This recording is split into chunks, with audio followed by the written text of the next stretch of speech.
شما خوش آمدید به بینای آگنتی خدمت دولتی. تا سال 2013 در همین بنا دانشکده تکمیل اختصاص خدمتچیان دولتی فعالیت میکرد که در ساختار آگنتی خدمت دولتی پیش بینی شده بود و سال 2013 اول دانشکده اداره دولتی در تأسیس و من بعد به اکادمیای اداره دولتی نزد پرزیدنت جمهوری اسلامی تبدیل داده شد که از یعنی هیئت آگنتی خدمت دولتی برآمده است.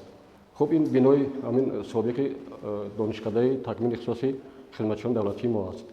خب تشکر که ما را به سیاسی خود دعوت کردید و تشکر که همین موضوع بسیار مهم اداره کنی فعالیت تشکیلات شما توجه میکنید و به این موضوع توجه دارید و واقعا هم کارگزاری یک فعالیت یا که یک نظام ساحه بسیار کلیدی است در نظام اداره کنی تشکیلات شما و من فکر میکنم که موضوعی که برای شما معرفی میشود اگر شما چیزی قبول کرده باشید از منفعت خالی نیست. من میخواستم کوتاه با هر یک شما از نزدیکتر شناس شوم. مرحمت طالب جان شما خودتون معرفی میکردید که کی شده کار میکنید، در کدام تشکیلات کار میکنید. خوب در مجموع کارگزاری گفتیم نظام و ساحه معین فعالیت است یعنی از آغاز اگر گفته گذاریم در نوبت خود کارگزاری مرحله های خودش دارد. یکی از یعنی ما تقسیم کردیم به سه مرحله کارگزاری یعنی به سه استادیا یعنی حجت نگاری معنایش یعنی حجت نگاشتن، حجت نوشتن، تهیه کردن. خب مرحله دوم حجت گذاری و تشکیل کار با حجت ها که از همین وارد حجت به همین تشکیلات شما تا صادر شدن حجت تا به ارشیو سپردن حجت همین مرحله را در بر میگیرد. و مرحله سوم و نهایی فعالیت بایگانی یعنی تشکیل رسمیاتی با بایگانی یعنی به ارشیو سپردن حجت هایی که چندین سال در همون تشکیلات شما یعنی کاربری کرده میشد و در آخر یعنی این موضوع دیگر است، موضوع بایگانی موضوع دیگر است. ما میتوانیم که آینده ممکن صحبت میکنیم بعد 10 سال وقتی که حجت های شما در تشکیلات شما محفوظ نگاه داشته شد بعد یعنی مرحله سوم آغاز میشد شما با ترتیب مقرر کرده با بایگانی دولتی حجتاتون میسپارید. موضوع دیگر است. امروز موضوع اساسی ما من همین حجت نگاری یعنی نگاشتن حجت ترتیب تهیه کردن حجت است و از همین خیلی حجت ها زیاد هستند. از همین ما با خواهرم شکرانه گفته بودیم که از همین نوشتن عرضه حجت سر میشود تا تهیه حسابات و گزارش و معلومات سند و پروتکل و دیگر خیلی نامگوی حجت گزاری زیاد است و ما امروز سه همین ترتیبی نوشتن سه حجت برای شما معرفی میکنیم. من بسیار خواهش میکنم که یک جای کار کنیم.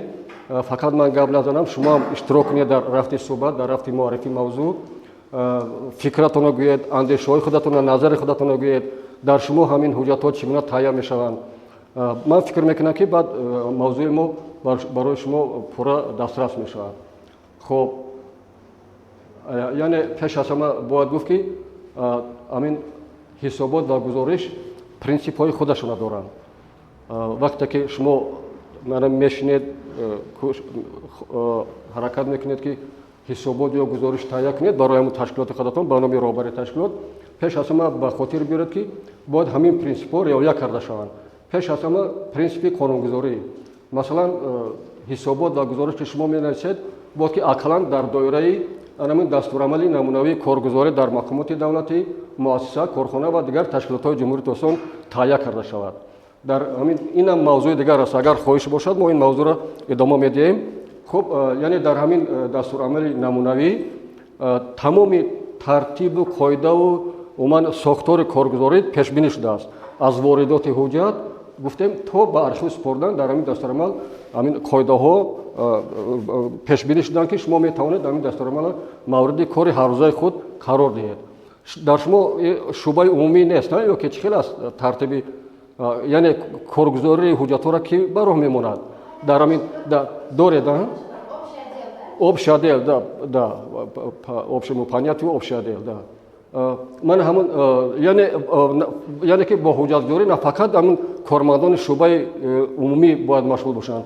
هر یک کارمند هر یک انم شما باید که با ترتیب تهیه حجت عموما مشغول باشید و کار گرفته باشید. خوب گفتیم که دستورالعمل اساسی таҳияи ҳисобот ва гузоришу протоколи шумо мешавад. принципи маҳрама додараз биёед шинед ҷой ҳаст шинед. хуб принципи дигари таҳияи анамин ҳуҷҷатҳо ин дурустбаёнӣ аст. яъне кадом ҳуҷҷате ки мо таҳия мекунем аз ариза сар карда то ҳисоботу гузоришу протоколу санаду дигар ҳуҷҷат бояд ки ҳамун ҳуҷҷатмон дуруст ифода карда шавад, дуруст баён кунем. хуб принципи сеюм воқеият, яъне ки дар ҳисобот гузориши шумо менависед бояд ки ҳамин воқеъбинона ҳамун амалу ҳодисаву воқеаро баён карда бошед. яъне рақами дурӯғ нанависем, далелҳои дурӯға рӯи коғаз наёрем, бояд кор чӣ хеле ки ҳаст ҳамун хел корро навиштан дар кор. хуб яъне воқеъбинона навиштан дар кор. баъд вақте ки ҳисоботу гузориш менависед мумкин ягон ташкилоти поёнитона шумо тафтиш меравед, аз натиҷаи тафтиш санҷиши ана фаъолияти ягон ташкилоти поёнитон масалан шумо гузориш тайёр мекунед. ана ки шумо вақте ки таҳия мекунед гузориша ба номи роҳбари мақоми болоятон пешниҳод мекунед бояд ки ба назар гиред ки эҳтироми шахсият дар ҳамун гузориш шумо бояд ки бошад. яъне чӣ маъно дорад? масалан шумо камбудиҳои зиёди ҳамун як ташкилоти поёнитона меёбед. дар сохтори поёнитон шояд камбудиҳои зиёд ҷой дорад ки шумо рӯи коғаз меоред ва ба роҳбар пешниҳод мекунед. ва дар ҳамин ҷа бояд ба эҳтироми шахсият шумо аҳамият диҳед. яъне ки роҳбар сохтори поёнитона шумо танқид мекунед, эрод мегиред, камбудиҳошонро баён мекунед дар гузориш, вале ба ҳамун шахсияти он нафарҳо бояд нарасед. яъне чӣ аст ин? яъне суханҳои дағал бо гуфтори дағал дар гузориш нисбат ба шахсияти ҳамун роҳбари ҳам корхонаи поёни шумо аст. кадом нафаре ки камбудӣ содир кардааст камбудиша ишора кунед, вале ба шахсияти ҳамун нафар бояд ки нарасед шумо. ин бисёр муҳим аст, чунки вай метавонад даъво кунаду баъд боиси нофаҳмию номаънӣ мешавад. хуб яъне гап дар бораи фаъолият меравад, фаъолияти як ташкилоти корхона меравад. вақте шумо гузориш тайёр мекунед гап дар бораи шахсият намеравад дар гузориши шумо. барои ҳамин ин чиз шумо ба назар гиред. ва баёни мухтасар ва мақсаднок хай ба принсипҳои боло пайванд аст. яъне ки чизе ки менависем бояд мухтасар нависем, аз рӯи мақсаде ки дар назди шумо гузошта шудааст, аз рӯи ҳамун мақсад бояд ки мо гузоришу ҳисоботамонро таҳия кунем. ва гузоришу ҳисоботи мо бояд ки забони фаҳмо дошта бошад, услуби расмию корӣ дошта бошад. яъне забони кории расмии мақомоти давлатӣ, ташкилоту корхонаву муассисаҳо тамоман дигар аст. яъне аз забони масалан адабиёту, аз забони шеъру публисистика тамом фарқ дорад. ҳамин хел аст. бояд ки як сода оддӣ бо забони фаҳмо барои масалан шунавандаи худ, барои нафаре ки шумо иттилоот медиҳед, барои ҳамун бояд ки гузориши ҳисоботи шумо бисёр фаҳмо навишта шуда бошад. ва вақте ки менависед ё ҳисобот ё гузориш таҳия мекунед ҳатман баҳои холисона додан дар кор. ва ҳамун кору фаъолияте ки шумо рӯи коғаз овардед натиҷара бояд ба ҳамун фаъолият баҳои холисона дидед. яъне ки ин чӣ маъно дорад? баъзан ғараза як тараф мондан дар кор, шумо танқид мекунед, эрод мегиред шояд нисбат ба фаъолияти ягон нафар, вале ҳамин танқиди эроди шумо бояд ки холисона бошад, аз рӯи ғараз набошад, аз рӯи бадбинӣ, ҳисси бадбинӣ набошад, аз рӯи касб гирифтан ба касе ё ба шуъба ё сохтори дигаре ки набошад. яъне бисёр баҳои холисона додан дар кор вақте ки менависед. хуб ва вақте ки мо ҳуҷҷат таҳия мекунем, масалан ҳисобот ва гузориш, бояд ки ана ҳамин тавсияҳои мо фикр мекунам ки ҳамин тавсияҳоро ба назар гиред агар шумо яъне барои шумо аз манфиат холӣ нест. яъне пеш аз ҳама бояд ки дониши мукаммал доштан дар кор. масалан дониши забонӣ доштан дар кор. аз забони давлатӣ бояд шумо бисёр хуб бохабар бошед. яъне ки вақте ки ҳуҷҷата бо забони давлатӣ таҳия мекунед, барои ин ҳозирам вақт аст, шумо ҷавон ҳастед, китоби бисёр хонед. хуб имлои забони тоҷикиро аз худ кунед. ман пешниҳод мекардам ки ҳамин дарсҳои имлои забони тоҷикиам дар ҳамин гурӯҳҳо агар шояд бошад, вале ҳамунҳоро васеъ бисёртар мондан дар кор, чунки бисёр барои шумо мусоидат кӯмак мекунад барои таҳия кардани ҳама гуна ҳуҷҷат бо забони давлатӣ. хуб якум дониш доштан дар кор, таҷрибаи навиштан доштан дар кор. дуюм беғаразӣ дар вақти навиштан ки ба принсипҳои боло хеле наздик аст. яъне беғаразона навиштан дар кор, бар зидди касе, бар муқобили касе навиштан дар кор нест. чизе ҳаст воқеият рӯи кор овардан, беғаразона навиштан дар кор. ва вақте ки менависед аз рӯи виҷдон ҳуҷҷата таҳия кардан дар кор. ҳозир як чи анъана шудааст ки масалан ин дар ҳамин низоми хизмати давлатӣ ҳам ҳаст. масалан дар агентии хизмат давлатӣ кормандон ба як шаҳр ноҳия барои санҷиши фаъолияти қонунгузории хизмати давлатӣ мераванд, масалан рафти иҷрои қонунгузории хизмати давлатиро месанҷанд ва санадҳои санҷиши ҳамашон қариб як копия мешавад. яъне як нафар меояд менависад, копия мемонад, нафари дигар ноҳияи дигар меравад, меояд копия ҳамуна мегирад, чунки як мавзӯъ аст, як самти фаъолият аст, мегирад копия мекунад ё шояд шаҳр ноҳияро дигар мекунад, баъзе рақамҳои дохили дигар мекунад, бо ҳамин гузориша месупорад санадиша.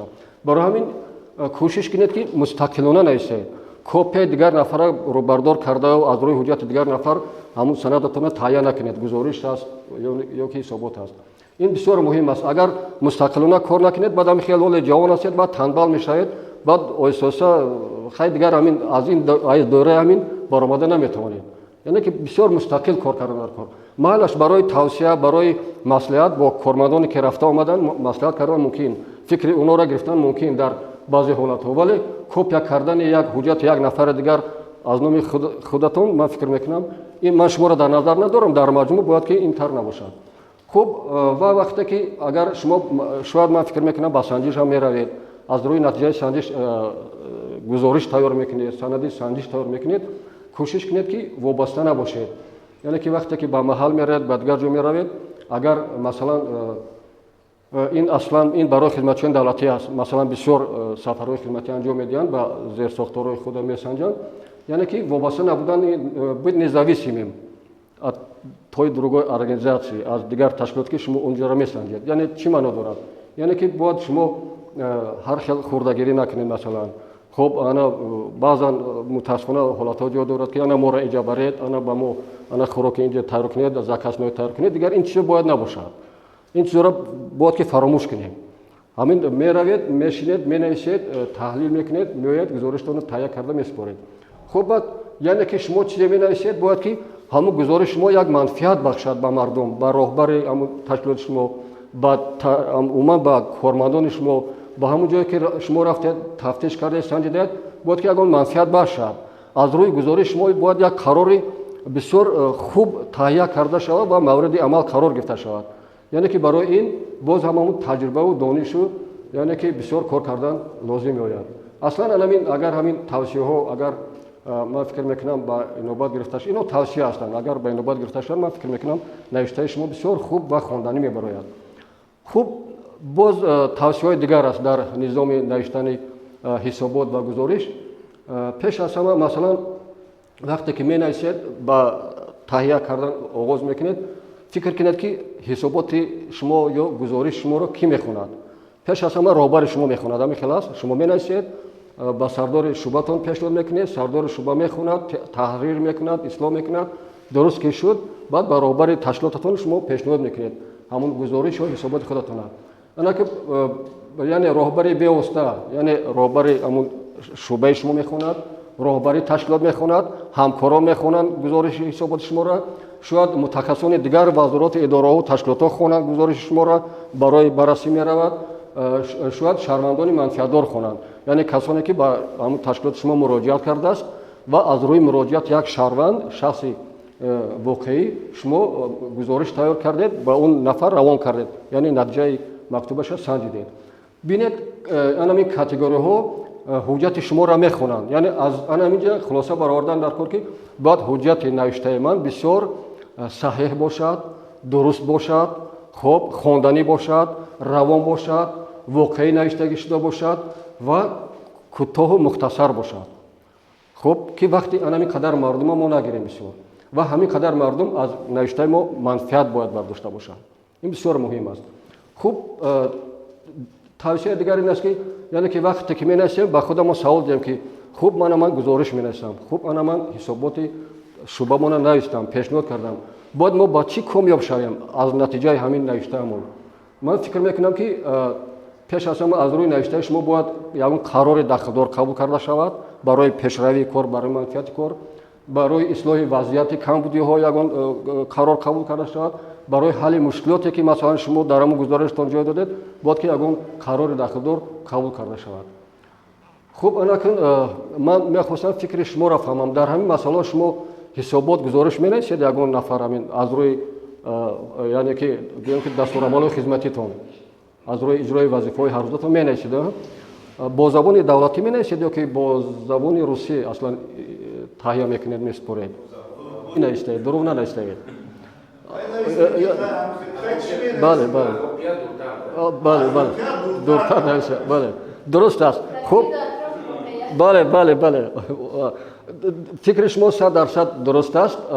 یعنی که اصلا وقتی که باز هستند که اینجا مسائل سیاسی است، مسائل دیگر است، مسائلی که مثلا حجت ما اگر بیرون از جمهوری براید، باز حالتی هستند که مثلا طور درست کار کرده که اگر طرف درخواست کننده ممکن تشکیلات خارجی باشد یا که اگر اینستیتوت خارجی باشد، اگر به شما مراجعه میکند همون حجت باید در حقیقت در دایره سیاستی که از ما طلب کرده میشد هم خیلی تهیه کنیم. خب بعد باز دیگر این است که دیپلماتیا، یعنی از روی دیپلماتیا برای همکاری ها است دیگر است، باید که یک طوری نویسیم که طرفی که همین گزارش شما را میخواند باید که یعنی اون طرف خفه نکنیم یا که وای نکنیم. این در دیپلماتی دیده می شود و برای همین هم شما درست رفتار کردید، اما گزارش درست نوشتید. این به ضرر شما هم نیست، به ضرر اون طرف هم نیست، لیکن با منفعت کار هر دو جانب است. با شما همکاری میکنم، مثلا من فکر میکنم یعنی با دولت ما همکاری خوب دارن، هدفمند دارن، سودمند دارد مثلا دولت چین. یعنی در این مسئله شما همین بسیار درست رفتار کردید، اما گزارش مبینی نوشتید. یعنی که گویم که طوری که شما میخواهید اما خیلی نوشتید، این ضرر ندارد، با منفعت کار است. برای همین هم اکنون گپ درباره همون گزارش و حسابات‌هایی برد که ما در داخل تشکیلات تهیه میکنیم، برای خود تشکیلات تهیه میکنیم، یعنی برای همین تشکیلات و کارخانه و مقامات های داخل دولتی داخل جمهوری ما برای این تهیه میکنیم. و برای بیرون باشد، برای یعنی که خارجی باشد، دیگر باشد، با سمت تهیه خودش دارد. لیکن شما درست رفتار کردید، تشکر. خب باز کی یعنی با کدام وضعیت دچار شده است وابسته به همین حالت ها، یعنی شاید با یگان حالت دیگر کی دچار شده باشد یا کی نظر خودتون گوید که مثلا شما چگونه گزارش تهیه میکنید، چگونه حسابات تهیه میکنید در جریان فعالیت هر روزتون. مثلا بگذار حسابات مالیوی باشد، ما با رقم کار نمیگیریم، لیکن در مجموع استرکتور همون یعنی نوشته شما مثلا چگونه باید باشد، از فکر شما حاضر اگر همین اینترنت اگر شاید درباره نوشتن گزارش حسابات 100 تا موضوع میابید، لیکن تجربه محلی است، تجربه مثلا اون چیزی که با خاصی اداره‌کنی مثلا دولتی و خاصی اداره‌کنی تشکیلات شما خیلی نزدیک است. از همین خاطر ما همین موضوع را از روی تجربه برای شما انتخاب کردیم. ولی اگر فکرهای اندیشه‌های دیگر باشد من قبول میکنم، موضوع را ما تکمیل میدهیم برای شنوندگان آینده. اگر باشد اون اندیشه خواهش میکنم مرا مدد دارید. بله خب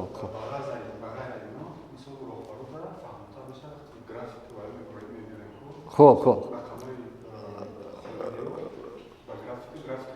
بله خب یعنی که درست، یعنی که در همین میخواهید که در حسابات و گزارش شما باید ضمیمه باشد، همون حسابات های آماری اصلا، یعنی آماری همون ساعت شما میخواهید که همون ساعت را با رقم ها ifade کنید، با آمار پیشنهاد کنید، با جدول ها و دیاگرام و همین چیزا درست است. ولی شاید گفتم میگذاریم درست است برای که حسابات و گزارش شما مکمل باشد، خوب یعنی که با واقعیت نزدیکتر باشد، باز رقم ها را شما بیشتر میارید، جدول ها را میارید که بعضا استیل راهبر هر گونه است.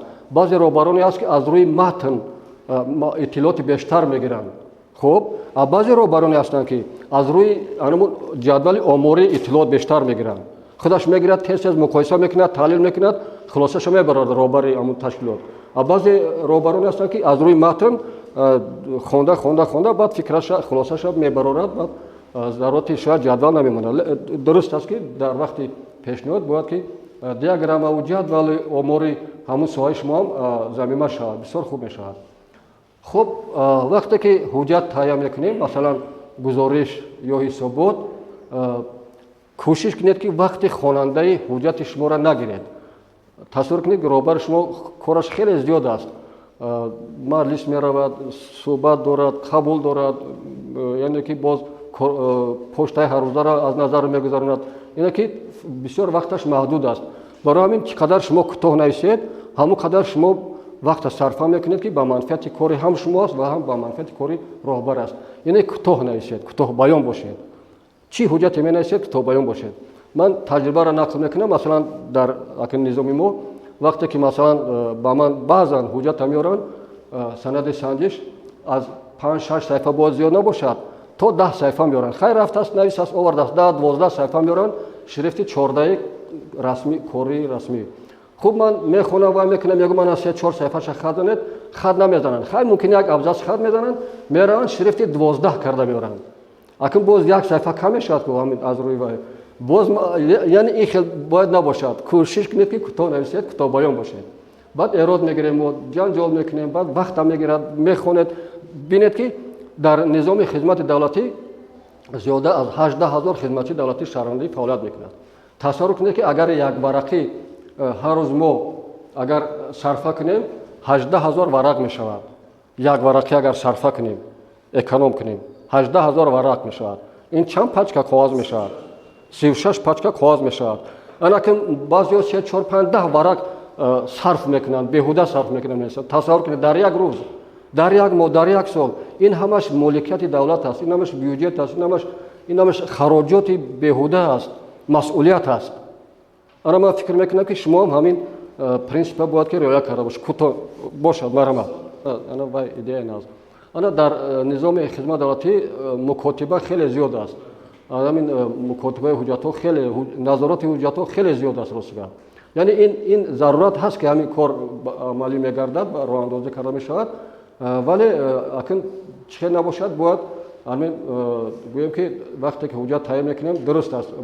Мо ҳам масалан дар низоми агентии хизмат давлатӣ байни воҳидҳои сохторӣ ҳамун почтаи электронӣ ҳаст, амал мекунад, фаъолият мекунад баъзан, лекин ба ҳар ҳол боз ҳамон ҳуҷҷати боз дуюмбора такрор бо чоп мекунем, боз ҳуҷҷати дастрас мекунем. Ҳозир дастгоҳи иҷроии президент як таҷрибаи бисёр хуба роҳандозӣ мекунад. Ҳуҷҷат электронӣ меояд, ба тамоми маҳкумоти давлатӣ ҳуҷҷат электронӣ меояд. Хуб, электронӣ меояд, яъне коғаз равона мекунанд. Бисёр ин қадамҳои аввал аст, бисёр хуб аст. Ва ин такмил меёбад ва вазороти идораҳо ҳамон ҳуҷҷати электронӣ мегиранд. Баъд ба воҳидҳои сохтории дахлдор шояд як нусха барои шӯъбаи умумӣ чоп мекунанд, барои нигоҳдории китоб кардани шӯъбаи умумӣ, ва дигар воҳидҳои сохторӣ ҳамон электрониро истифода бурдан мегиранд. Хай мехонад, ба ӯ дахл дошта бошад, аз рӯи ҳамон ҳуҷҷати электронӣ хулоса шад, пешниҳод шад, андешаша менависад, баробарат манзур мекунад. Ва анамин аллакай таҷрибаи шумо аллакай дар мо амалӣ мешавад. Ман фикр мекунам оянда ин чиз такмилӣ меёбад ва ҳозир дастур аст ки бояд ки як умуман барномаи электронии гардиши ҳуҷҷатҳои байни вазороти идораҳо бояд ки роҳандозӣ карда шавад. Ин чиз буд аввал, лекин мутаассифона хуб кор накард, вале ва ҳозир дар нақша аст ки бояд як барномаи электронии гардиши ҳуҷҷатҳои байни вазороти идораҳо таҳия ва роҳандозӣ карда шавад. Ман фикр мекунам ба ин ҳадаф мо мерасем, чунки ин зарурат аст. дар ҷумҳури Tojikiston шумо медонед дар соли 2010 консепсияи ҳукумати электронӣ амал мекунад. хеле ҳамон бобҳои ҳамин консепсия амалӣ карда шуданд ва яъне ки ин марҳилаи давомдор аст. мо дар як рӯз наметавонем ки масалан ҳукумати электронӣ таҳия кунем ва роҳандозӣ кунем. ин марҳилаи давомдор аст ва хеле қадамҳо мо дар ин сам гузоштем. Ташаккур. Хуб, боз бинед ман чанд фикри нав гирифтам. ин идеяи шуморо ман дар худам ҳам ҷорӣ мекунам. Марҳамат. Озод агар мабодо касе об менӯшад, хай вай фикр вай бошад барои. Хуб, яъне ки гуфтем мушаххас нависед. Хуб, ман ҳамин баъзан агар ин аслан дар хизмати давлатӣ бисёр вомехӯрад, ҳамин ибораҳои ба андешаи ман чунони маълум аст, бояд гуфт ки такрор ба такрор менависанд. ё ки як ҳолат дигар аст ки дар як ҷумла як калима 2-3 маротиба такрор мешавад. Масалан калимаи менамояд дар як ҷумла 3 маротиба такрор мешавад. ё ки калимаи ҷиҳати як калима дар як ҷумла 3-4 маротиба такрор мешавад. ин мумкин нест. шумо кӯшиш кунед ки синоними ҳамон калимаро ёбед. Масалан агар дар як ҷо ҷиҳати гуфтед, дар ҳамон ҷумла дар ҷои дигар барои гӯед, дар ҷои дигар хай як вае ки ба ҳамон наздик бошад.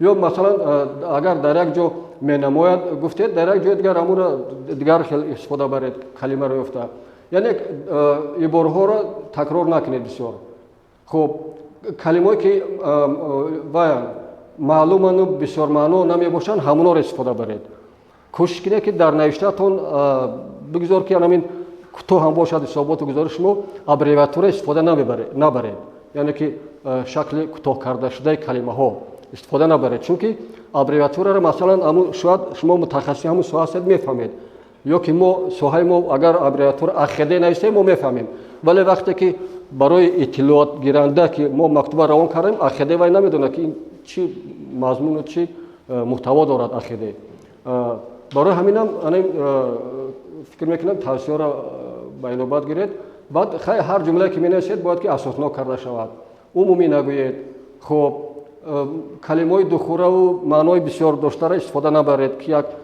калимае ки тобиши русӣ доранд истифода набаред хос ҳамин гӯем ки дар доираи талаботи забони давлатӣ бояд ки ҳуҷҷатҳои шумо навишта шаванд хуб боз чӣ вай доред фикро мана дар мавриди ҳамин он чизе ки мо аллакай гуфтем ягон фикротон бошад марҳамат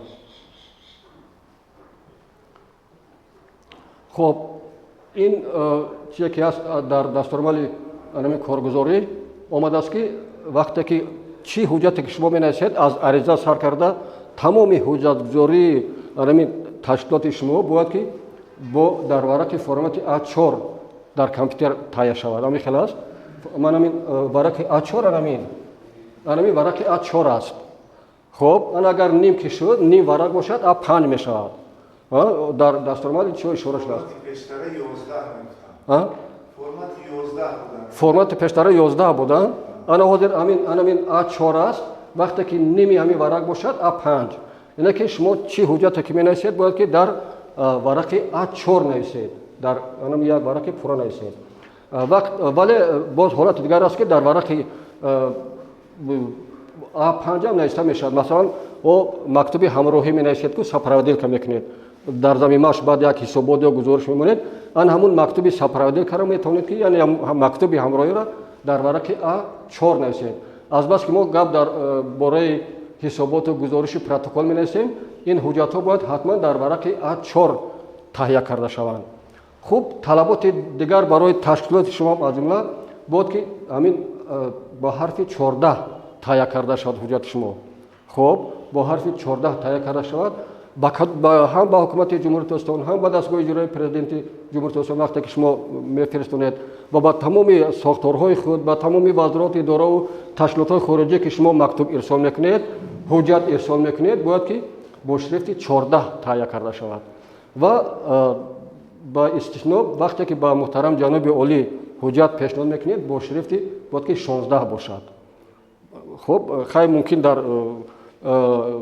амали яъне дар фаъолияти шумо мумкин менависед баъзан ба муҳтарам ҷаноби олӣ дар таҷриба агар бошад бо шрифти 16 кӯшиш кунед ки ҳуҷҷати шумо таҳия карда шавад хуб вақте ки ҳисобот гузориш менависед масалан ман ҳамин агар оғоз мекунед дар мобайни ҳамин варақ ҳамун номи мавзӯъ нависта мешавад яъне ҳисоботи масалан солонаи ҳамин агентии хизмати давлатӣ дар бораи фаъолияташ дар соли 2022 масалан хуб яъне ки дар мобайни варақ навишта мешавад хуб гузоришам масалан дар мобайни варақ номи гузориш навишта мешавад баъд рафтан мегирад навишта меравад ин чизе ҳастанд ки дар назари аввал оддӣ аст вале баъзан ба мо яъне дар суҳбатҳо мешавад дар хонишҳои идоравӣ курсҳои такмили ихтисос ба ҳамин чизҳои оддӣ ҳам ҳатто менависанд гузориш аз як тараф омада ҳисобот аз як тараф банду басти таҳияи ҳуҷҷат риоя карда намешавад хуб акн маънои гузориш масалан ин справка аст маълумот яъне гузориш ин синоним аст гузориш гуфтан мумкин маълумотнома гуфтан мумкин маълумот гуфтан дар кор мумкин санади сандиш гуфтан мумкин яъне ки чӣ хеле ки шумо мехоҳед ҳамин калимаи гузориша ифодаи гузориша бо синонимаш метавонед номи ҳуҷҷататонро номгузорӣ кунед яъне гузориш дар бораи ҳамин масалан сафари хизматӣ ба як ноҳия ёки гузориш дар бораи рафти иҷрои манам мактуби назоратӣ ҳамун роҳбаре ки ба шумо барои назорат ирсол кардааст ёки маълумотнома дар ҳамин мавзӯъ навишта мешавад вале ҳисобот худаш як ҳисобот аст ҳоле мо понтар мегузарем масалан дар таҷрибаи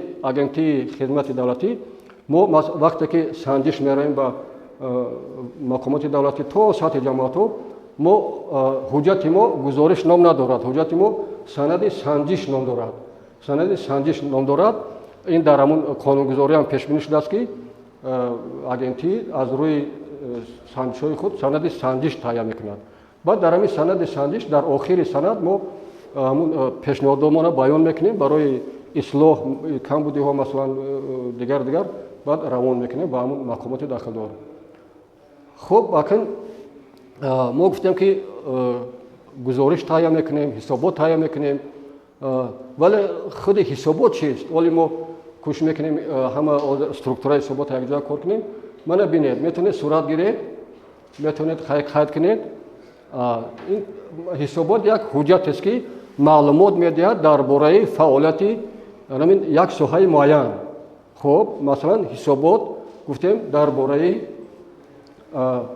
ҳисоботи солонаи агентии хизмати давлатӣ оид ба натиҷаҳои фаъолияти агентӣ дар соли 2022 ва вазифаҳо барои нимсоли якуми соли 2023 манам ин яъне ки дар бораи як мақомот ҳисобот маълумот иттилоот медиҳад хуб яъне маълумот дар бораи натиҷаҳои фаъолияти давраи муайян ҳисобот мешавад ҳафтаина хуб моҳона 3 моҳа 6 моҳа 9 моҳа солона хуб ҳисоботҳои ҳафтаина ва моҳона аслан ҳар як ҳамин корманд барои худаш таҳия мекунад яъне ҷамъбаст кард ҳафтара метавонад як ҳисоботи ҳафтаина барои роҳбари бевоситааш барои роҳбари ҳамун шуъба таҳия кунад пешниҳод кунад вале ҳисоботҳои 3 моҳа 9 моҳа солона ҳар як метавонад ки ҳар як корманд таҳия кунад аз рӯи ҳисоботҳои таҳия кардаи ҳар як корманд ҳисоботи ҳамун шуъба таҳия карда мешавад масалан шумо воҳидҳои сохторӣ шуъба доред шуъба бахш доред бафикрам ҳамихела дар акн камтар вай аст дигар аст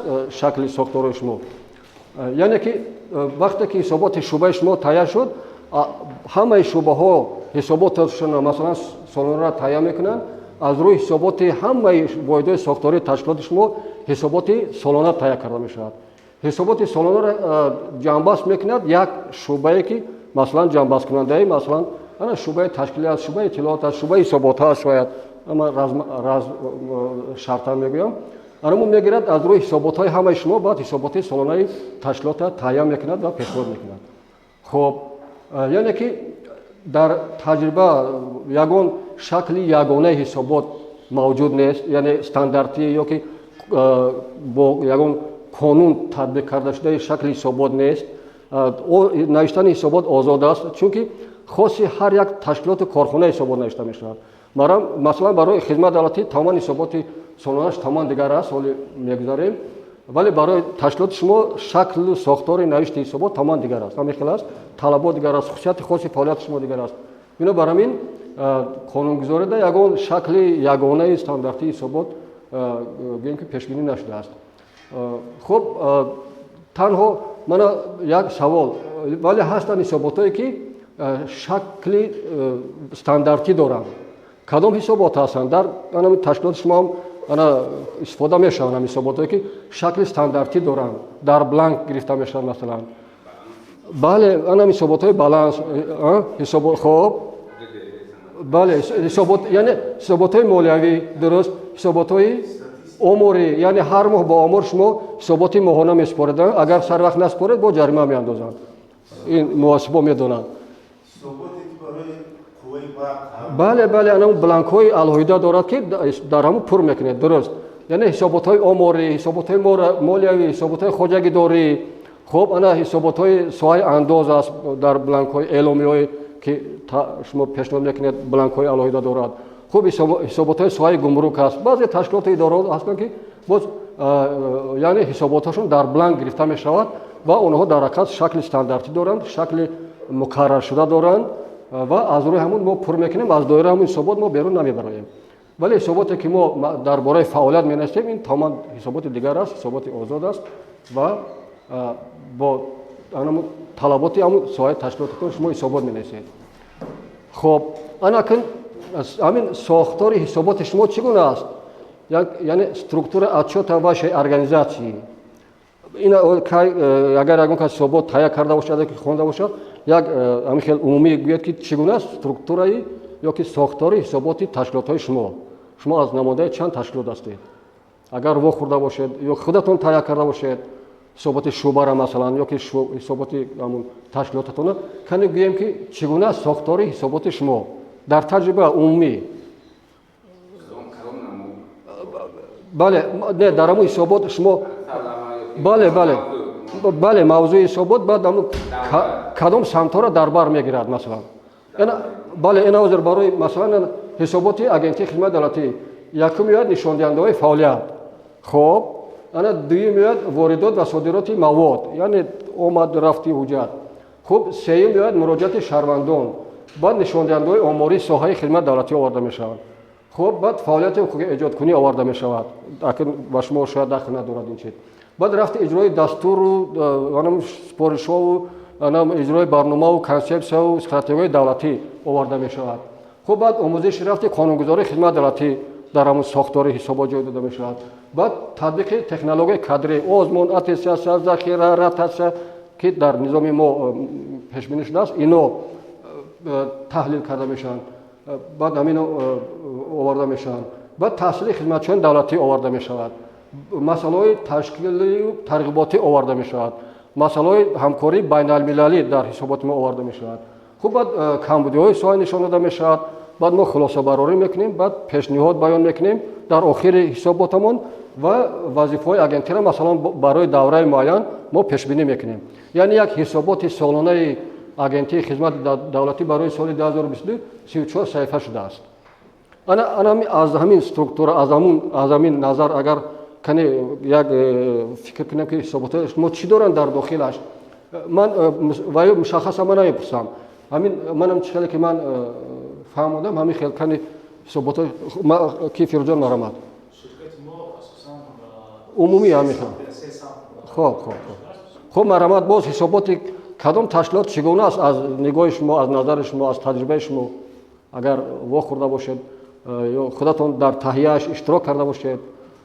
умумӣ гӯяд ин вай нест чизе ки марҳамат. агар вохӯрда будед шумо ҳисоботи солона менависед, ҳамаи ташкилотҳо ба фикр менависед, баробари ҳамун мақом менависед, баробари ташкилоти шумо ба ташкилоти болоӣ шояд менависад ҳисоботи вайатона, барои ҷамъбасти умумии ҷумҳуриявӣ шояд дар кор мешавад. яъне ки дар маҷмӯъ фаҳмоа сохтори ҳисобот бояд чӣ гуна бошад. ҳозир боз амалӣ кор мекунем, бо равшантар мешавад. яъне дар маҷмӯъ сохтори ҳисобот иборат аст аз сарлоҳа. хоб сарлоҳа масалан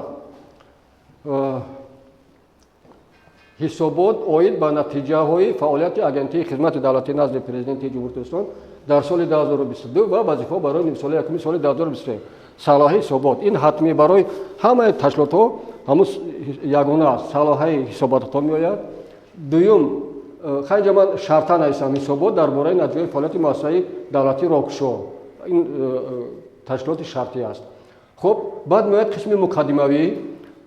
як сархат аввал оғоз мекунед ки дар бораи ҳамин фаъолияти солона шумо кадом қонунгузориро роҳнамоӣ мекунед, яъне ки ба роҳбарӣ мегиред. хуб яъне дар ҳамун фаъолияти ҳарсолатон ҳаррӯзатон. хуб дуюм баъд ана тавре Фирӯзам аллакай андешоша дуруст баён кард, баъд қисми асосӣ меояд. хуб дар қисми асосии ҳисобот бояд чӣ биёяд?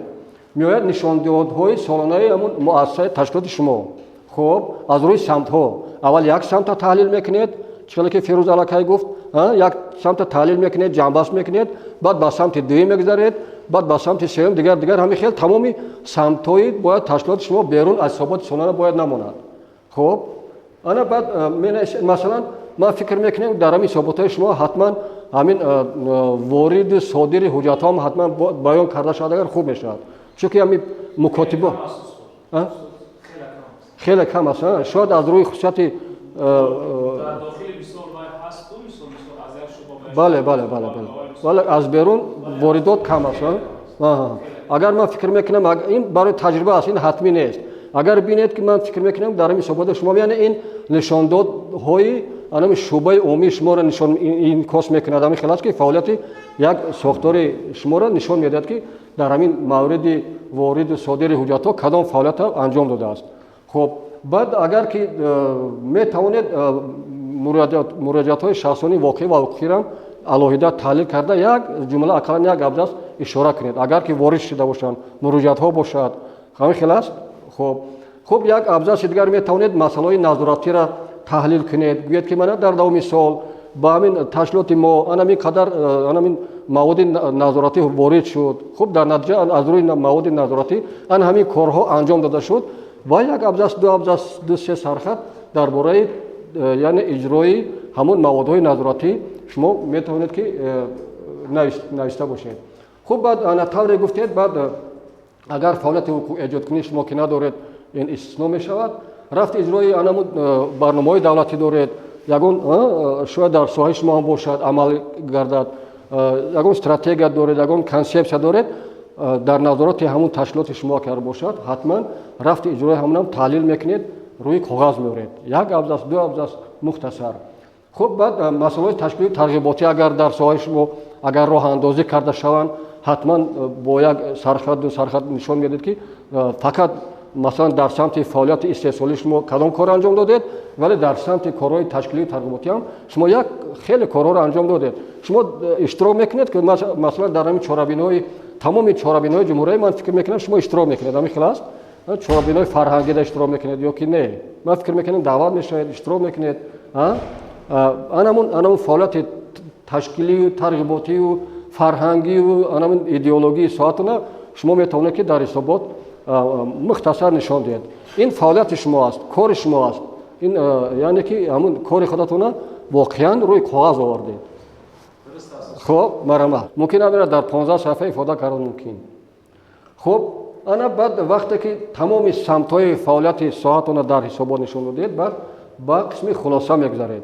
در خلاصه هم یک ابزاس یک سرخط میارید که در مجموع همین سمت‌های پیش بینی نموده همین تشکیلات در سال 2022 مثلا یعنی که عملی کرده شدن کارهای مشخص انجام داده شدن بعد سه چهار پیشنهاد میارید یعنی برای یعنی در همین ثبات حتما وظیفه ها برای دوره میان بعد باید حتما پیش بینی کرده شود. یعنی شما در نیم سال دیم چی اندیشه دارید چی نقشه دارید چگونه میخواهید همون سمت فعالیتتون ببینید کدام کارهای اجرا نشده را شما میخواهید که اجرا کنید یعنی که مختصر درباره وظیفه‌های اجرا نشدهتون باید در حسابات حتما پیشنهاد وای کنید. انا باز حاضر که شادیبای شما گفتید انا زمینه‌هایی که گفتید جدول دیاگرام و دیگر انا در حسابات و گزارش شما حتما تهیه کرده زمینه کرده میشه. خب من این یک شکلی وای است حسابات است یعنی ساختار حسابات میتونه که از روی همین نمونه مثلا مورد استفاده و کاربر شما قرار داده شود. شما در تنفس کمی شود که خواهر؟ یک 20 دقیقه بس بتونیم اگر شما بقیه که کولر باشد نه تنفس داریم بتونیم 20 دقیقه بس 30 دقیقه بس چرا که این موضوع با شما باید باشد خیلی مانده نشدید من بسیار برای شما هم گپ زنید صحبت کنید که یک وای شود خیلی صحبت همون خوب گذرده من فقط من گپ زنم کمتر برای شما بعدا ناراحت میشید. خب یعنی که قسم دوم ما گزارش چیست؟ گزارش اصلا این اطلاعات است.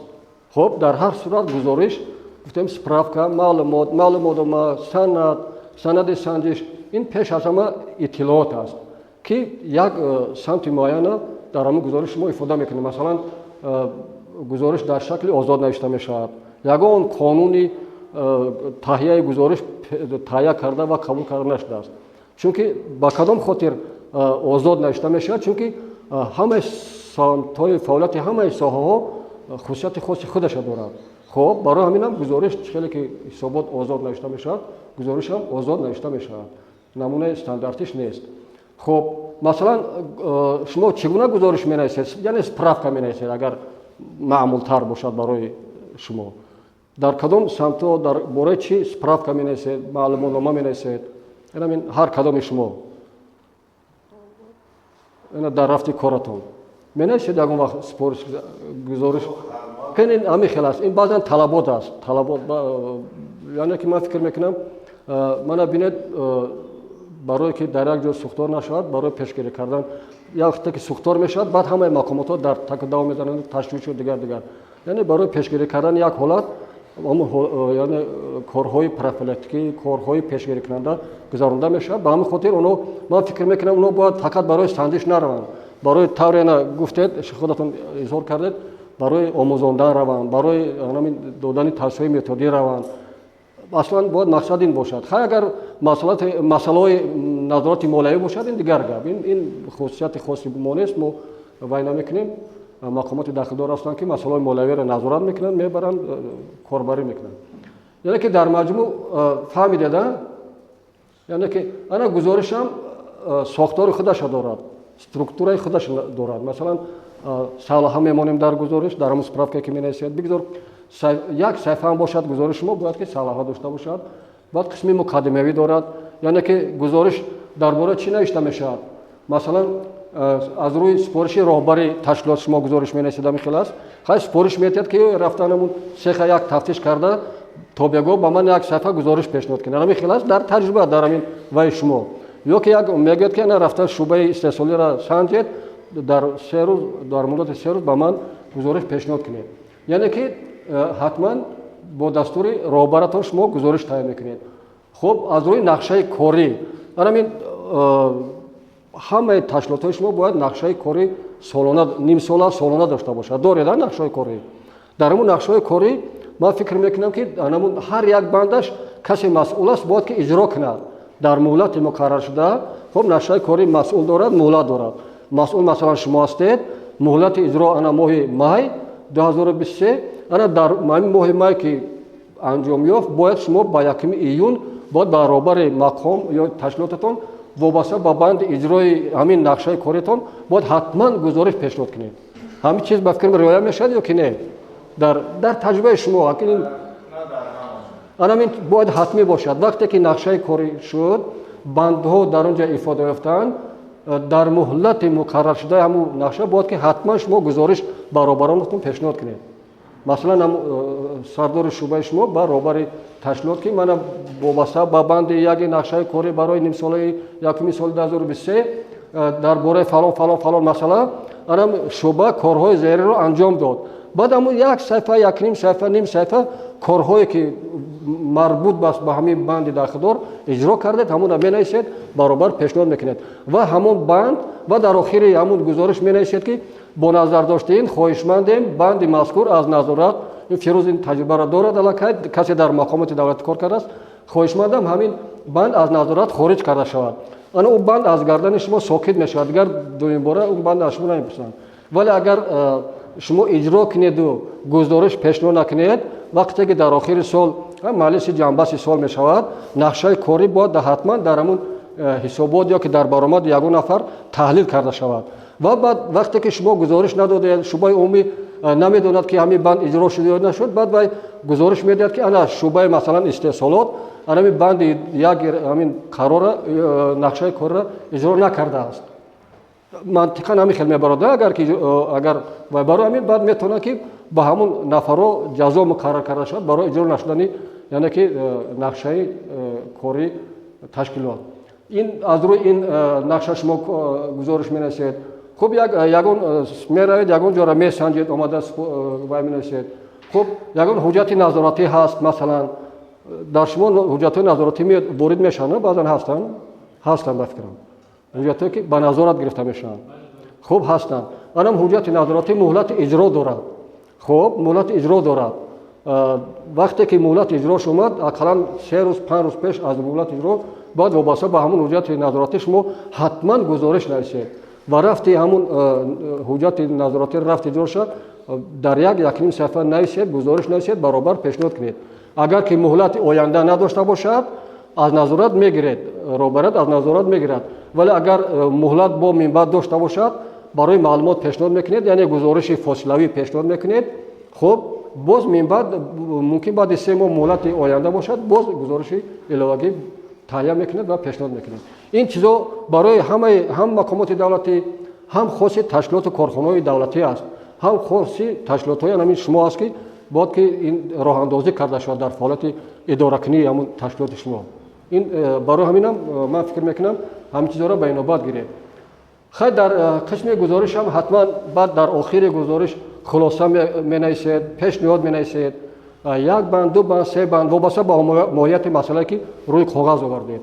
баъд албатта дар баъд гузориш анҷом ки ёфт имзо мегузоред. ҳатман дар поёни гузориш агар 1 нафар навишта бошад 1 нафар имзо мекунад, агар мешавад ки гурӯҳое ки ако гуфтанд ки ана меран 70 нафар як ташкилота месанҷанд, ҳамаи ҳамун бояд дар гузориш имзо кунанд.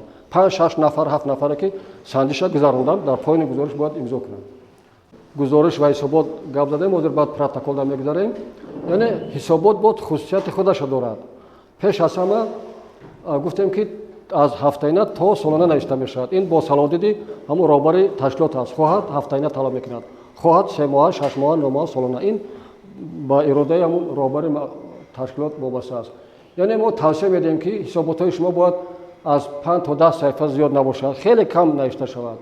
агар ки ҳисоботи солонаи ташкилот бошад, шояд 20-25 саҳифа ва ҳаминам агар тавонед кам кунед. хоб барое ки ҳисоботи шумо босифат таҳия шавад, дуруст воқеӣ таҳия шавад, аз ҳамин рӯзи 2 январе ки ба фаъолияти соли нав оғоз мекунед, барои тамоми сол аллакай ҳамун заминаи ҳисоботатонро шумо гузоред. яъне ҳар рӯзи фаъолияти худатонро дар компютер ё ки дар як китоби қайди журнал фаъолиятатонро қайд кунед ки ҳамин рӯз соати 8 омадед то соати 5-6 чӣ кор анҷом додед. агар ҳар рӯз ҳамин тақвима бурдан гиред, худаш 3 моҳ мегузарад, ҳисоботи шумо аллакай тарҳаш тайёр мешавад ва мегиред ҳамун камтар банду баст мекунед, дар 4-5 саҳифа ҳисоботи 3 моҳаи шумо масалан тайёр мешавад. хоб баъд барои он ки ҳисоботи ташкилоти шумо, ҳисоботи роҳбари шумо ба сифат барояд, бояд ҳисоботи ҳар як корманд бо сифат таҳия карда шавад. яъне ҳисоботи ташкилот, сифати ҳисоботи ташкилот вобаста аст ба сифати ҳисоботи ҳар як нафари шумо. ҳамин шумо чӣ хеле ки ҳисобот менависед, ташкилот ҳамун ҳисоботи шуморо ҷамъбаст мекунад, ҳамуна ба мақоми болоиш, ба ташкилоти болоӣ равон мекунад. ё ки роҳбари ташкилот ҳамуна дар ягон маҷлиси ҷамъбастии сол ҳамуна мехонад. яъне ки ин бисёр муҳим аст. ин ҳисоботи хуб, ин обрӯи ташкилоти шумо аст, ҳам дар дохил ҳам дар беруни ташкилот. обрӯи роҳбари шумо аст. агар хуб таҳия шавад, бо сифат таҳия шавад, хуб яъне таҳлили хуб дошта бошад, муқоисаи хуб дошта бошад, ман фикр мекунам обрӯи роҳбари шумо мешавад пеш аз ҳама. барои ҳамин ин чора хуб бояд ки риоя кунед. хуб акн боз гузориш боз хусусиятҳои худаша дорад. пеш аз ҳама ин вай аст, шумо ба ҳамун роҳбари мақом ё ба дигарон иттилоот медиҳед аз рӯи навиштатон. хоб гузориш бояд ҳатман таҳлилӣ бошад. як самта ки шумо гузориш таҳия мекунед дар бораи як самт, ҳатман таҳлил дошта бошед. хоб гузоришҳо чанд намуд мешаванд, инам гуфтем, яъне дар бораи иҷрои нақша, дар бораи санҷиши муроҷиати ягон шаҳрванд, дар бораи иҷрои супориш, дар бораи ягон маводи назоратӣ ки дар ҳамун фаъолияти шумо корбарӣ дорад. яъне ки гузоришам кӯшиш кунед ки аз 5-6 саҳифа зиёд набошад. агар ки чанд самтам ки таҳлил мекунед, кӯшиш кунед ки хеле кам бошад гузориши таҳлили шумо. хоб ҳозир инҷа як вая ҳаст. як нуқтаи дигар аст, баъзан мо ҳисобот менависем ва гузориш менависем, вале фарқияташонро намедонем. ин ду ҳуҷҷати ҳастанд ки аз ҳамдигар ҳатман фарқ доранд. масалан ҳисобот дар бораи фаъолияти ҳамун ташкилоти шумо нависта мешавад. хоб аз натиҷаи фаъолияти солонаи шумо масалан нависта мешавад. вале гузориш метавонад ки ҳар рӯз шумо як гузориш нависед.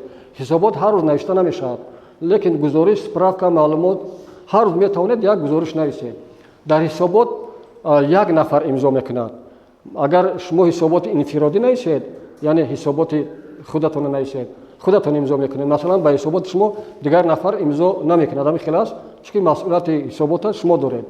агар ҳисоботи шӯъбаро менависед, ҳамун сардори шӯъба имзо мекунад. масалан дар ҳисоботи сардори шӯъбаи истеҳсолӣ, сардори шӯъбаи масалан маркетинг масалан имзо намекунад, чунки масъулияти ҳисоботи шӯъбаи истеҳсолӣ ба рӯдаи ҳамун роҳбари шӯъбаи истеҳсолӣ аст. вале дар гузориш чанд нафар метавонад имзо кунад. 1 нафар, 2 нафар, 3 нафар гузориша чанд нафар таҳия мекунанд, имзо мекунанд. خب انا که در حسابات تشکیلات شما حتما باید راهبر تشکیلات امضا کند یا اگر راهبر نباشد معاون راهبر تشکیلات امضا کند. دیگران حقوقی امضای حسابات سالانه یا 6 ماهه نامه تشکیلات شما را ندارند.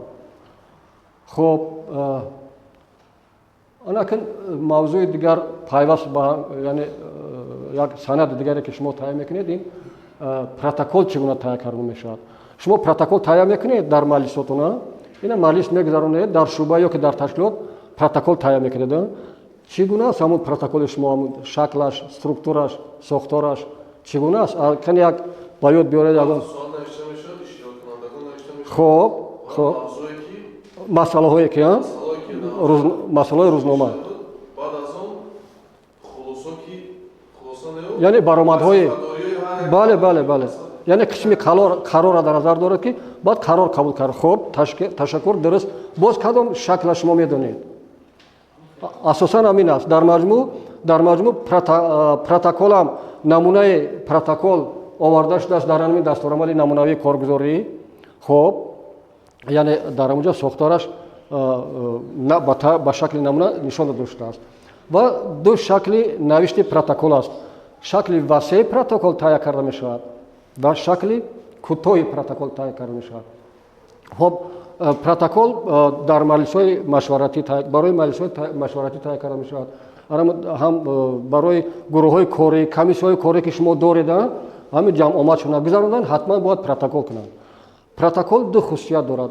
ҳам хусусияти ҳатмии иҷро дорад ҳам хусусияти тавсиявӣ дорад. дар таҷриба протоколҳое ки масалан протоколҳои маҷлисҳои назди муҳтарам президенти ҷумҳурии Тоҷикистон назди муҳтарам сарвазири ҷумҳурии Тоҷикистон муовинони сарвазир протоколҳои маҷлисҳои назди роҳбари дастгоҳ муовинони роҳбари дастгоҳ вақте ки ба ҳамин агар шояд ба ташкилотҳои шумо баъзан ворид шаванд ино ҳатман яъне иҷрои ҳатмӣ доранд. ане протоколҳои ки шӯъбаҳои шумо таҳия мекунанд фақат барои ҳамун шӯъба иҷрояшон ҳатмӣ аст барои дигар шӯъбаҳо тавсиявӣ аст. яъне як шӯъбаи дигарро бо протокол супориш дода наметавонад. мантиқа намехел аст. яъне ки ду шакли яъне ки ҳам тавсиявӣ дорад талабот ҳам протокол ва ҳам ҳатмӣ.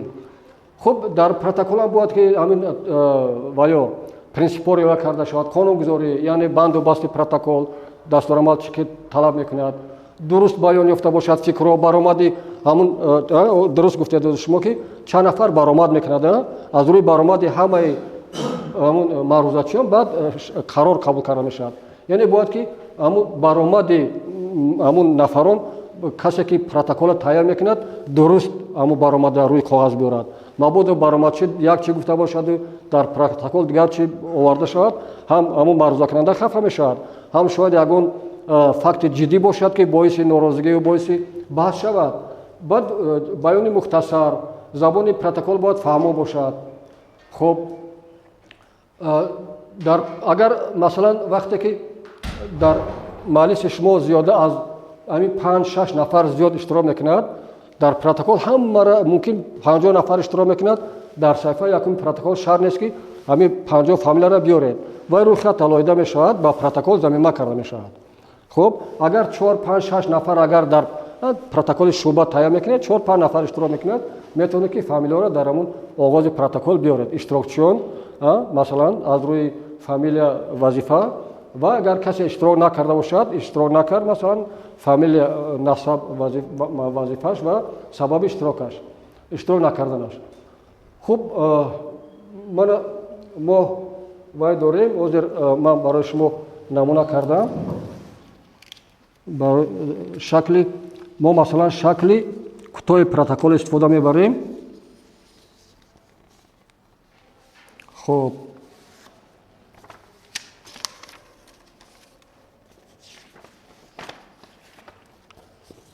манин шакли васеъи протокол аст.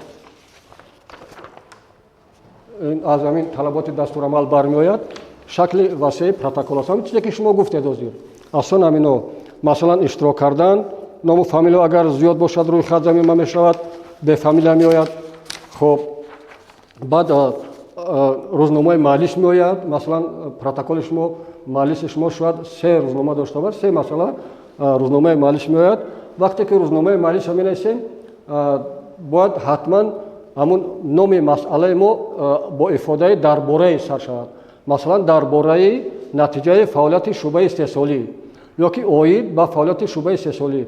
بعضی پروتکل می‌نویسند، روزنامه را می‌نویسند، در تگ روزنامه همون نام مسئله را می‌نویسند، به افاده درباره یا که اوید می‌نویسند و نام مسئله را پورا وای نمی‌گیرند. می‌نویسند که انا فعالیت شعبه استحصالی، لیکن یعنی همون نامکمل است. نام مسئله روزنامه نامکمل می‌براید.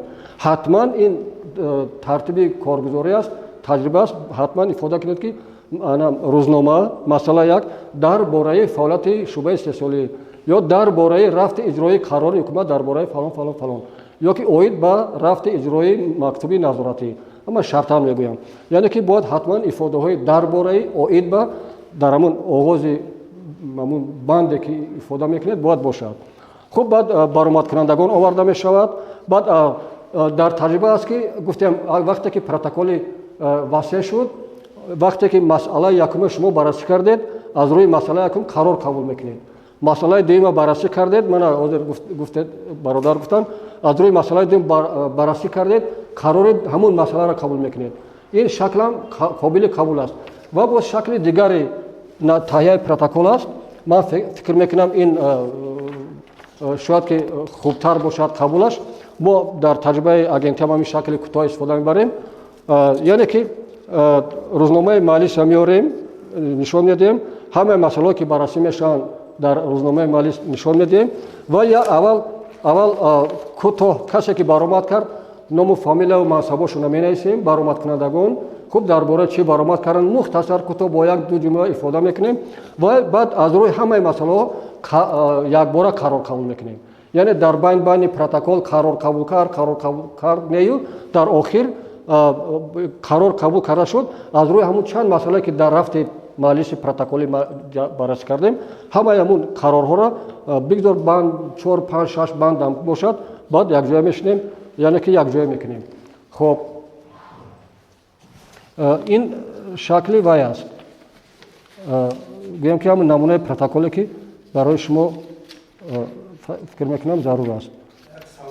مرحمت سوال باشد مرحمت من یک مرحمت دو درجه اوید با همون نتیجه همین مجلس میپرسند ما از وقتی پروتکل نداریم در اونجا قید نکردیم قرار قبول نکردیم هیچ کس جواب داده نمیتوند. خب برابر تشکیلات از شما میپرسد که من یک ماه پیش مجلس گذروندم کنی همون پروتکل من را بیارید، کنی همون قرارهای قبول کرده را برای من بیارید، کنی کدام من سپارش‌ها دادم شما در پروتکل قید کرده بودید، کنی همون سپارش‌های اجرا کردگی من را بیارید. اگر که تهیه نشده باشد پروتکل الکی یگان نفر ما جواب داده نمیتونیم. انا برای همین است پروتکل یعنی که حجت حتما یعنی گفتیم که حجت نظارت دارد، پروتکل هم نظارت دارد. برای اون تهیه کرده میشود که مسئله ها اجرا شود، سپارش های رهبریت مسئله که در همون مجلس بررسی شدن قرار قبول کردیم با خاطر که اجرا شوند از نظارت دور نمونند وای باشند یعنی مورد کاربری قرار داده باشند ما در پروتکل همون مسئله را با قید میگیریم. نه حاضر من نه در پروتکل فقط رئیس کننده امضا میکند و کاتب همون جلسه امضا میکند، 2 نفر امضا میکند.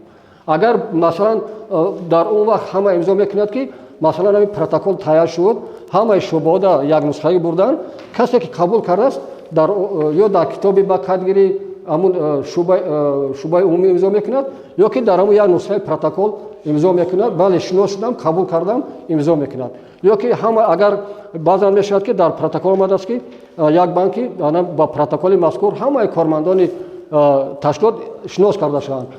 فکر شما درست است پیر وقتی که اگر همین قرار قبول شده باشد برابر سپارش داد که این پروتکل همه را شناس میاد چون در مجلس ممکن 10 نفر اشتراک میکند ولی در تشکیلات 50 نفر کار میکند. خب برای همین هم بعد همون شعبه عمومی شما پروتکل هم میبرد هر یک نفر شناس میشود امضا میکند که من شناس شدم یعنی گرفتم یا که شناس شدم و بعد در وقت رفت اجرای پروتکل همین نکته را شما بیان میکنید.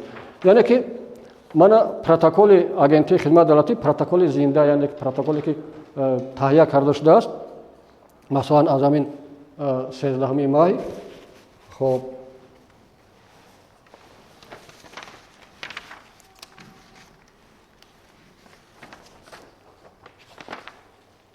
خب از میباشد 15 مای بود است.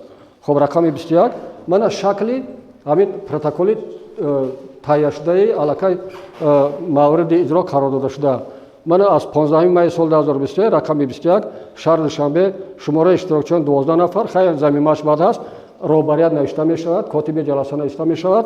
خب روزنامه جلسه الان اینجا نادرست است. یعنی محاکمه مسئله های جاری فعالیت آگنتی خدمت دولتی باید باشد درباره محاکمه مسئله های جاری آگنتی خدمت دولتی حتما در وای نام روزنامه افاده های درباره اوید به حتما باید که جای داده شود. خیر با جلسه را دیرکتور آگنتی شده است. مهمیت برگزاری جلسه را با یک جمله افاده کرده است. این شکل کوتاه پروتکل است. در جلسه انا مثلا در محاکمه مسئله برآمد کردن من همین چند نفری که برآمد کرده است و گذاشتیم به قسم قرار از روی مسئله بررسی شده جلسه قرار قبول کرد. بعد قسم قرارها میاد من یک دو سه چهار تا بندی قراری پروتکلی شده است که برای اجرا به همه واحدهای ساختاری ارسال کرده می شود و از روی همین بندها در مدت‌های مقرر شده همه نفران باید که گزارش تهیه کنند که همین بند پروتکل ما اجرا کردیم یا که اجرا نکردیم یا که در کدام سطح رفت اجرای همین بند پروتکل قرار دارد. یعنی در قسم قراری پروتکل همون سپارش بند سپارشی می آید، یعنی بند قراری می آید و اجرا کنندگان حتما نشان داده می شوند. مثلا من مسئولان همین بند اجرا همین بند انا قاسم زاده، شریف زاده، خب مسئولان گروه کاری باز بوده است. خب آورده می شوند. بعد مهلت حتما مهلت اجرا در پروتکل نشان داده می شود. یعنی مهلت اجرا مثلا انا 3 ایون سال 2023 مثلا انا باید 3 ایون 2023 انا مسئولانی که در همین بند اجرا کننده پیش بینی شدن باید حتما از روی رفت اجرا همین بند پروتکل برابر مقام باید که گزارش تهیه کنند و پیشنهاد کنند. یعنی این ترتیب تهیه پروتکل است. خیلی برای شما میایستم میتونید استفاده برید همچون نمونه مرحمت عذر مرحمت بعدش ممکن به مهلت هم باشد میشد مهلت اجرا یعنی بعضی مسائلی که ما مجلس میکنیم اما چیزا میخوایم که با قید بذاریم یعنی جد بذاریم خب شما که همین قبول نکنیم که مثلا من خب پروتکل میکنیم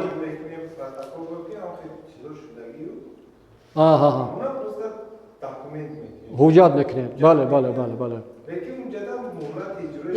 ندارد. یعنی علاقه در فهم و قبول این شکل هم هست. یعنی شما یعنی یک سپارش میشود شما هم سپارش روبریت اشتا پروتکل میکنید با معلومات همه میرسونید. انا مثلا یک سپارش شما از یک مقام تشکیلات بالایی شما 6 دید در شعبه محاکمه کردید پروتکل کردید یعنی هم مسئله را بررسی کردید علاقه مسئله اجرا شد یعنی سپارش اجرا شد بله پروتکل کردید یعنی روزنامه مالی میموند که یعنی درباره مسئله های یک نامی مسئلاتونه انا بعد خیلی کی مالی شد کی برآمد کرد بعد در همونجا حتما یک بند قراری ماندن در کار که انا مثلا مسئله ذکر شده با معلومات گرفته شده اوید با این مسئله اوید با همین رفت جلسه پروتکلی برابر تشکیلات گزارش برای معلومات پیشنهاد کرده شود. همین حتما یک چی ماندن در کار یک بند ماندن در کار که بند مهلت دار نباشد بند علاقه اجرا شده باشد. از روی همون بعد یعنی برابر گزارش می‌نویسید که من محترم برابر ما از روی دستور شما مالش گذراندیم مسئله را معین کردیم به همه دستور داده شد. خب انا یعنی همین سپارش اجرا شد ما پروتکل کردیم خواهشمندیم بیانات گرفتیم که با معلومات گرفت همین شکل چند شکل آزادی بله همچون دلیل همچون بعد می‌نویسید در گزارش تو که پروتکل ضمیمه میشود. یعنی روبر می‌بیند که در حقیقت سپارش من یعنی جدی قبول کار برای گرفته شده است انا مردم کار کردن با من گزارش دادن انا پروتکلشون داشت. یعنی برای همین است این پروتکل هم حجت است سند است یک روز نه یک روز کار میآید در بعضا میتونه که برای اجرا باشد بعضا میتونه که برای معلومات باشد بعضا میتونه که برای همون در حجت دختن یگان وقت در کار شدن یعنی کار بیاد مثلا که خارج مرحمت یعنی این بسیار پروتکل بسیار حجت مهم است. این بعد 10 سال بعد 20 سال 50 سال حتی همون یک میشد که هم پروتکل بردارن و از روی همون کاربری کنن مقامات نظارتی مثلا بعضا میشد بعضا مسائل مالیوی در پروتکل درج کرده میشد بعضا رفت اجرای شهرنامه‌های مثلا دو جانب در پروتکل درج کرده میشد بند و بستاش اگر در پروتکل نباشد هیچ کس با عهده نمیگیرد مثلا یک او هیئتی که مثلا در مجلس اشتراک داشت برآمده میرود شاید از دیگر وظیفه میرود ولی پروتکل میماند پروتکل همچون حجت میماند که اگر یک هیئت رفت کمانده دیگر آمد هم پروتکل باز یعنی کاربری میکند اجراش ادامه میدهد یعنی در مجلس ها در کجایی که ضرورت شود پروتکل اساس میکند با پروتکل برآمد میکند موقعش در همونجا یعنی جانبداری میکند خب این بسیار داداش مرحمت نه از روی پروتکل نه فقط اجراش بعضا وای توسعه دارد خصوصیت توسعه دارد بعضا خصوصیت حتمی لیکن از روی پروتکل وای است پروتکل ماموری است پروتکل وای استاندارد است پروتکل ماموری است مثلا موافق کدکس حقوق بیانکنی ماموری خیلی با موضوع دیگر است اگر اون وقت ضرورت شود صحبت میکنیم یعنی پروتکل ماموری است که مقامات نظارتی خیلی وزارت اداره در همون کدکس حقوق بیانکنی ماموری در دوره وکالتشون پروتکل ماموری تهیه و تطبیق میکنن خب اون وقت علاقه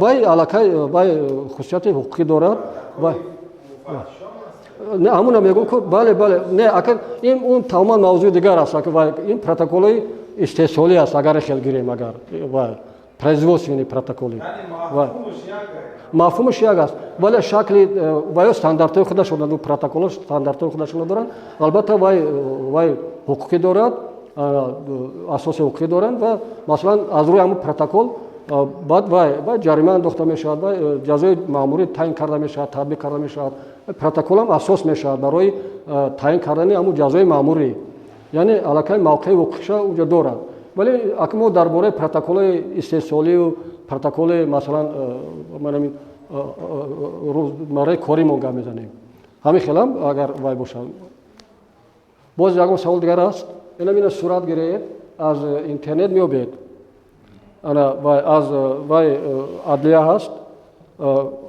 قانونگذاری عدلیه است خواهد در همین میابید انا در همین دستورالعمل نمونه‌ای کارگزاری تمام این سوالات شما جواب است هر یک مکتوبی که وارد میشود به تشکیلات شما در حقیقت مهلت دارد اما همه سپارش‌هایی که از حکومت جمهوری توسن از دستگاه اجرایی پرزیدنت جمهوری توسن میآیند اونها مهلت دارد یا که اگر در همون خود سپارش مهلتش نوشته شده است بعضا یا که نه اگر در سپارش نباشد در همین دستورالعمل مهلتی تمامی همین سند حجت‌هایی که از دستگاه از حکومت از دیگر وزارت داره برای شما داخل میشن برای اجرا و کاربری مهلتاش در اونجا مشخص نشان داده شده است در همین دستورالعمل این اگر ضرور باشد ما یک روز همین خارجان همین دستورالعمل هم این برای فقط وزارت اداره‌های دولتی نیست این برای تمام تشکیلات کارخانه است فهمیدید باید که این همین تشکیلات شما هم نمونه دستورالعمل کارگزار خودش داشته باشد در زمینه همین دستورالعمل بسیار سوال با مورد است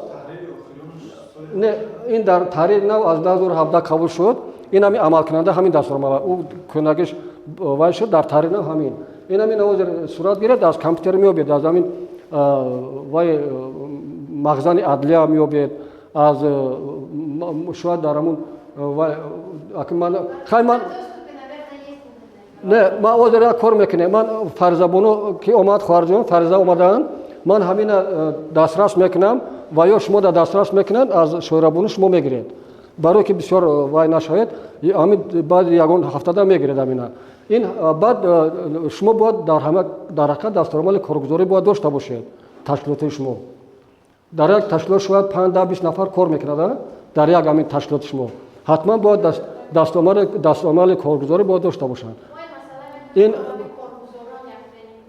شما میتونید یک تا نمونه‌ای کنید در همین نمونه‌ای است این برای اون نمونه‌ای است که هر وزارت اداره هر تشکیلات کارخانه خصوصیت خاصی فعالیت خودش دارد فعالیت اداره کنی خودش دارد برای همین هم حکومت شکل نمونه‌ایش تهیه کرده است با قرار خود تصدیق کرده است با همه ما روان کرده است ва мо дар асоси ҳамин дастурамали намунавӣ дастурамали коргузорӣ масалан агентира аз рӯи хусусияти хоси худамон таҳия кардем.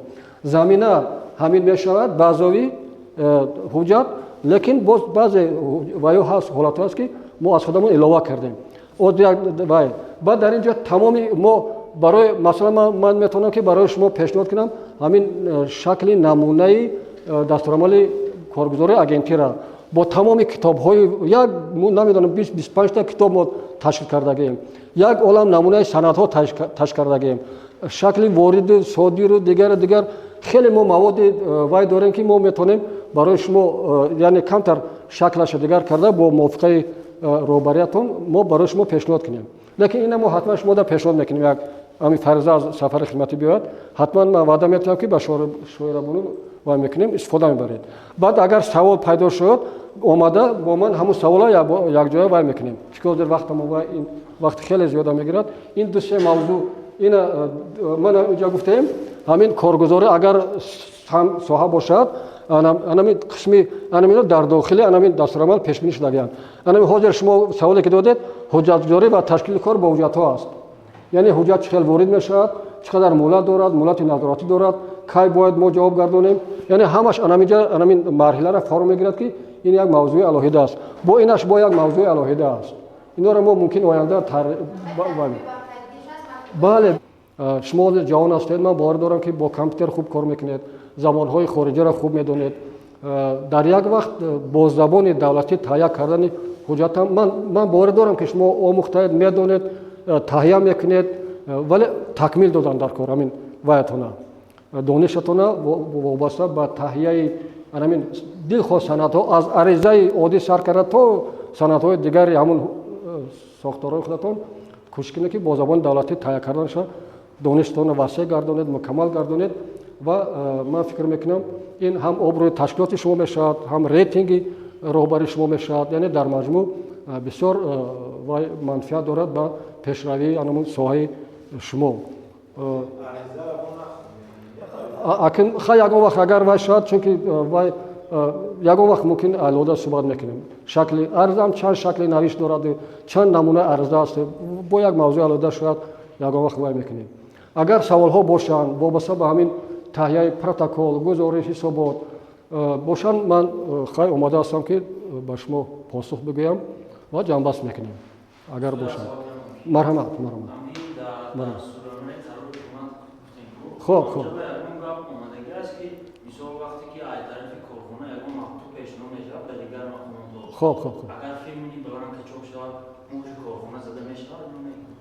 не агар фирмини бланк бошад муҳри корхона зада намешавад.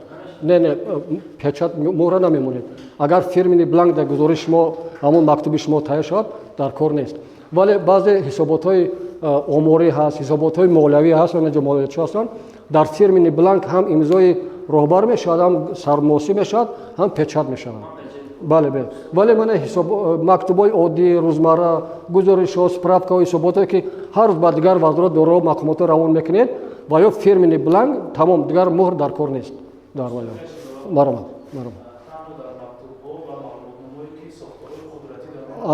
талаб мекунад.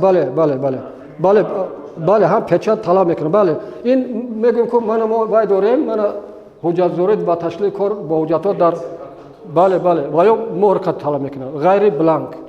ана инҷа ҳамин бале тасдиқ мекунад. бале ҳамин марҳилаи дуюми коргузорӣ, стадияи дуюми коргузорӣ ҳамин саволҳои иловагии шуморо дар бар мегирад. ман фикр мекунам мо як бор во мехӯрем, мумкин давоми солда дастурамалаш мо дастрас мекунем барои ҳамаи шумо. дастурамали коргузори ҳукумата мехонед, ҳамин саволҳои шумо да ҷавоб ҳаст ҳамонҷа. хоб хайр дигар ана тавсияи мо ин аст ки бисёр китоб хонед, китоби бадеӣ бисёр хонед. хоб ман ҳамин тамоми ҳамин маводҳои ҳозир ҳамин интернет дарояд тамоми маводҳои ҳукумат дар паёмҳои муҳтарам ҷаноб олиро гаштаю баргашта хонед. шумо ҳамин тайёр мешавед, ҳамин писаре тайёр мешавед. агар бисёр хонед бовар кунед худатон нафаҳмида мемонед, ҳамун маводҳо ҷамъ шудан мегирад, як дониши бисёр мукаммал пайдо мекунед аз хондани паёмҳои муҳтарам ҷаноб оли. бисёр таҳлилҳои воқеӣ дорад ва дигар соҳаи худатона аз интернет ҳисоботҳои худатона хонед. хоб боз чӣ кор кардам дар кор? یعنی کتاب خواندن در کار، کتابی بعدی کتابی صاحبتون خونید که همون وایتون زیادتر شود. بعد مسائل کارگزاری دارم در اینترنت، مسائل خیلی زیاد هستند، موضوع با زبان روسی. خیلی یک ورق میزنید و میکنید. اگر خیر سوال که شما سوال دارید مرمر باشه قبول است.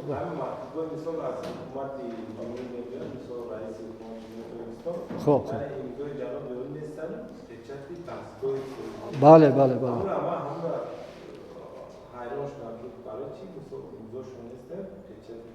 بله بله وای نسخه همون مکتوبی که به شما رفت همون نسخه با تمام وزارت داره کارخانه می رود و در شکل نسخه همون مکتوب می رود بر اورجینال دا بله امضاشون اورجینال دا هست. من قرار حکومت جمهوری اسلامی نشد خب به همه وزارت داره تشکیل کارخانه روان کرده میشد. در اورجینالش امضای محترم جناب ولی هست همچون رئیس حکومت جمهوری اسلامی. ولی از بس که 100 200 300 نسخه با تمام وزارت داره روان کرده میشد در اونجا شعبه همون عمومی فقط پچاتی شعبه عمومی است و اگر بله بله اگر مشاهده کنید همون مهر شعبه عمومی است، مهر دستگاه نیست و مهر شعبه عمومی است. یعنی تصدیق میکند که همین حجت امضا شده تصدیق شده خیلی محترم رئیس حکومت است و همه جا روان. این همین خیلی ترتیب در دستورالعمل کارگزاری دستگاه اجرایی پرزیدنت همین ترتیب قبول کرده شده است. مرحمت درست. لیکن این قرارهای حکومت نسخه از پروتکل‌های مجلس حکومت خیلی می‌رود. من دیگر سپارش و دستور و دیگر آورد به مهر می‌رود. امضای همون یا جناب ولی یا که همون نفری که امضا کرده است. این یگانه میشود بعضا میشود. اصلا در نه درست این نسخه مجلس حکومت شما دیدید و قرارهای حکومت که با همون ممکن تشکیلات شما وارد است همراه بله با فرمانهای پرزیدنت که با وزارت دورا میرن حتما پچات دارد مهری ابشادلی همون دستگاه اجرایی پرزیدنت دارد همین بحث همون خیلی ترتیب قبول شده است. خب باز سوال نیستم دیگر خیر فکر میکنم اگر در مسئله کارگزاری من از تجربه میگویم که من نمیگم که من در این عالم نیستم یا که یک کار علمی نبردم ولی از تجربه دلخواه مسئله پیدا شد همین اگنتی تلفنی من نوشتگی است این سلاید هم گیرید به هر حال برای معلومات مراجعت کنید دلخواه مسئله دا من با شما صحبت میکنم. خب قبول است. یگان شایره با چیکار کنیم تمام بس است همین قدران